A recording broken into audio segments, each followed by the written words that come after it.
Kaya nga, yung iba, yung kapangyarihan, ginagamit nila sa hindi mabuti. O ano nangyari? Nagkaroon na ng marami pagbaha.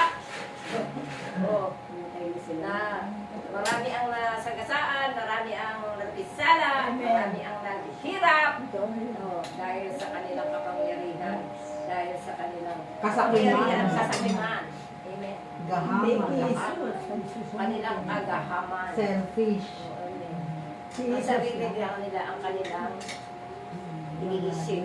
Hindi nila naisip na marami ang naghihirap.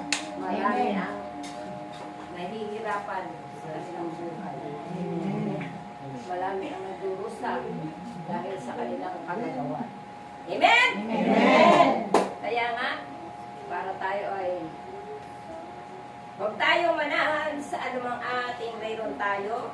Kung tayo man ay mayroon kayamanan o kapangyarihan, ito ay gagamitin natin sa Amen! Amen! Lagi tayong mananalangin sa ating Panginoon. Matulad ngayon sa nangyayari sa ating bansa. Amen. Marami ng kagulo,